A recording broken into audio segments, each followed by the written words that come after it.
जय हिंद to all of you. मैं हूं अभिषेक। आप सभी का स्वागत है हमारे YouTube चैनल अभिषेक फॉर्मर सोल्जर पर। तो जैसा कि आप सभी को पता है एफकैट की नोटिफिकेशन आ चुकी है, जिसकी अब हमने पहले आपको वीडियो प्रोवाइड कर दी है। आपको आई बटन पे आपको क्लिक करेंगे तो आपको दिख जाएगी क्या है वो वीडियो।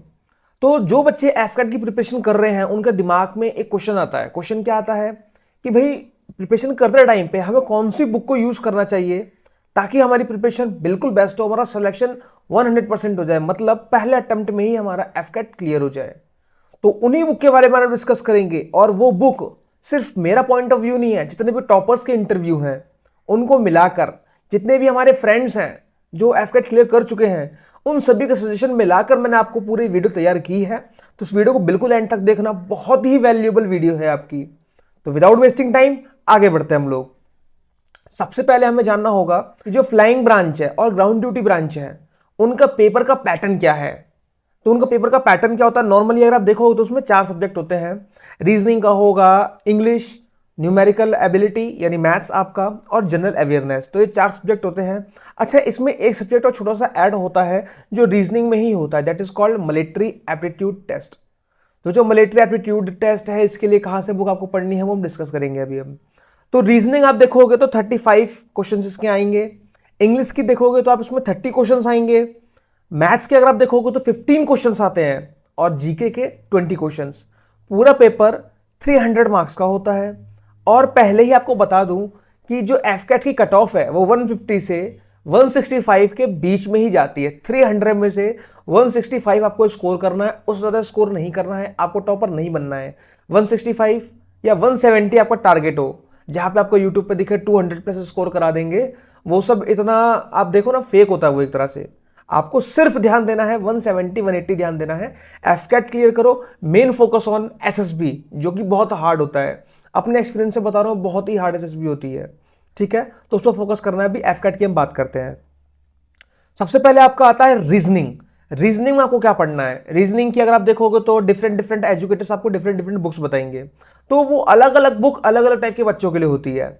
जैसे मैं पहले बात करता हूं आरके झा की रीजनिंग की बुक, आप देख रहे होंगे, आपके सामने लिख रहा होगा सामान्य बुद्धि एवं तर्क शक्ति परीक्षण, जो आपकी आरके झा की है। अरिहंत पब्लिकेशन की बुक है, बट जो राइटर है आरके झा है इसके।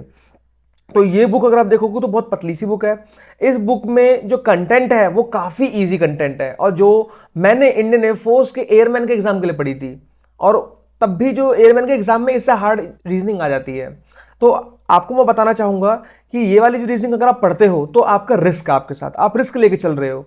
इसकी रीजनिंग से ज्यादा हार्ड रीजनिंग के क्वेश्चन एग्जाम में आते हैं, क्योंकि जैसा आप सभी को पता है एफकैट का पैटर्न आज के टाइम पे एसएससी और बैंक के लेवल का होता चला जा रहा है। आजकल वो एफकैट नहीं बचा कि जो छोटा छोटा इजी इजी क्वेश्चन उसमें आते हो, ऐसा कुछ भी नहीं है। बात करते हैं, दूसरी बुक है हमारे पास एक आर एस अग्रवाल की बुक, जो आपकी आती है मॉडरेट लेवल की है बुक। ये इंग्लिश मीडियम के लिए सबसे मैं बेस्ट बताऊंगा। इंग्लिश मीडियम के बच्चे इसी बुक को प्रेफर करें। आर एस अग्रवाल की बुक थोड़ी सी मोटी बुक है। आपको सिर्फ स्टार्टिंग के 50 क्वेश्चन लगाने हैं। जैसे आपके पास 50 क्वेश्चन है बुक में, 100 क्वेश्चन बुक है, तो आप 3 में से कोई एक क्वेश्चन लगाओ, 3 में से कोई एक क्वेश्चन लगाओ। इस तरह से आप इसको खत्म कर दो। इसकी जो फर्स्ट एक्सरसाइज है, डिफिकल्टी लेवल 1 वाली एक्सरसाइज है, वो खत्म कर दो। डिफिकल्टी लेवल 2 वाली एक्सरसाइज मत खत्म करो। बस इतने में आपका काम हो जाएगा। तो R S Agrawal English medium वाले बच्चे। हिंदी मीडियम वाले बच्चे, जो मास्टर रीजनिंग की बुक है आपके सामने दिख रही होगी अरिहंत की, ये भी मॉडरेट लेवल की है, ठीक ठाक लेवल है इसमें, और आपके साथ आप कोई रिस्क लेकर नहीं चल रहे हो। अगर आपने लगा ली तो कहीं पेपर कितना भी हार्ड आ जाए, इससे हार्ड नहीं आएगा पेपर। तो आपको ये लगा लेनी है। थोड़े थोड़े टाइम की दिक्कत है, थोड़ा सा प्रिपरेशन करनी पड़ेगी अच्छे से, बट ये आपको क्लियर हो जाएगा। ठीक है, बात करते हैं अभी हम लोग इंग्लिश की। इंग्लिश में क्या होता है, एफकैट की इंग्लिश जो होती है वो थोड़ी सी हार्ड होती है, या मैं कहूं अबव देन एवरेज होती है। तो उसके लिए आपको ठीक ठाक बुक पढ़नी पड़ेगी। आपको नॉर्मली ऐसी कोई नॉर्मल या वीडियो में आप देखते हो कि ये क्वेश्चन आएगा, ये क्वेश्चन आएगा, 20 MCQs that are for exams, ऐसा कुछ नहीं पढ़ना आपको। आपको जो बुक आपके पास है वो है आपके पास हिंदी मीडियम वाले बच्चों के लिए नीतू सिंह की बुक आएगी, जो कि वॉल्यूम 1 पढ़ना है। वो बुक हिंदी मीडियम वालों के लिए बहुत अच्छी है, बहुत ही डिस्क्राइब फॉर्म में उसमें दे रखा है कैसे कैसे क्या रूल्स होंगे। सिलेबस आपको देखना है कि चैप्टर कौन कौन से हैं, और वही पार्ट उस बुक में से पढ़ना, पूरी बुक नहीं पढ़नी है, मेक श्योर दैट। और जो इंग्लिश मीडियम के बच्चे हैं वो पढ़ेंगे एसपी बख्शी की बुक। एसपी बख्शी की बुक नीतू सिंह से थोड़ी सी हार्ड बुक है, लेकिन वो इंग्लिश मीडियम के लिए बेस्ट है, और हिंदी मीडियम वालों के लिए नीतू सिंह की बुक बेस्ट है। मैथ्स की अगर मैं बात करता हूं तो मैथ्स आप देखोगे क्वांटिटेटिव एप्टीट्यूड, जो आपका न्यूमेरिकल एबिलिटी था उसके लिए, उसके लिए आपके पास एक बुक आएगी RS अग्रवाल की। हर कोई आपको बताएगा RS अग्रवाल की बुक लगा लो, तो हाँ वो बेस्ट बुक है।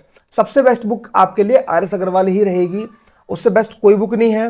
हिंदी मीडियम वालों के लिए भी अवेलेबल है मार्केट में, इंग्लिश मीडियम वालों के लिए भी अवेलेबल है। बट हाँ उसमें 2 एक्सरसाइज दे रखी है, एक्सरसाइज 1A फिर एक्सरसाइज 1B। तो जो आपको 1A वाली एक्सरसाइज है वही लगा लो, उतना में काम हो जाएगा आपका।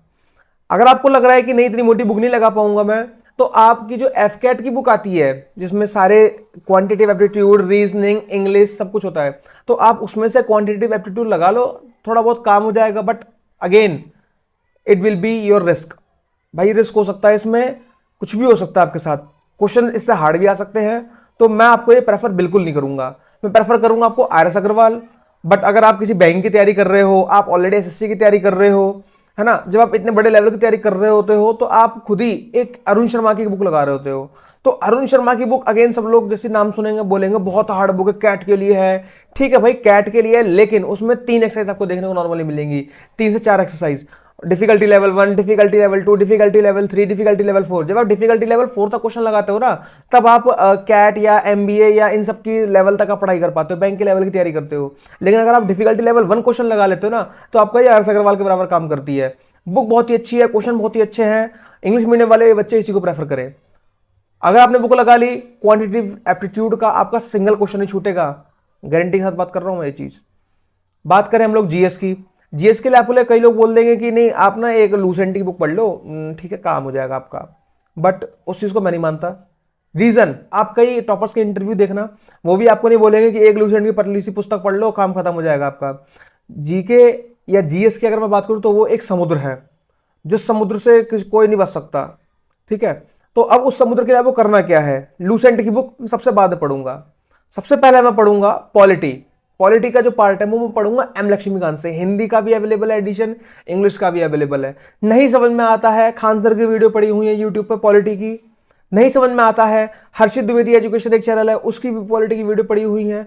बहुत सारे यूट्यूबर्स ने डाल रखी है, बहुत अच्छी वीडियो डाल रखी है पॉलिटी की M लक्ष्मीकांत की। बट पढ़ना यही बुक पॉलिटी के लिए। लूसेंट की एक लाइन मत पढ़ के पहुंच जाना, क्योंकि वो एक लाइन याद करने में ना नन याद आ जाती है अच्छे अच्छों की। तो एक लाइन मत पढ़ के जाना, कॉन्सेप्ट समझ के जाना ढंग से। पॉलिटी के लिए M लक्ष्मीकांत।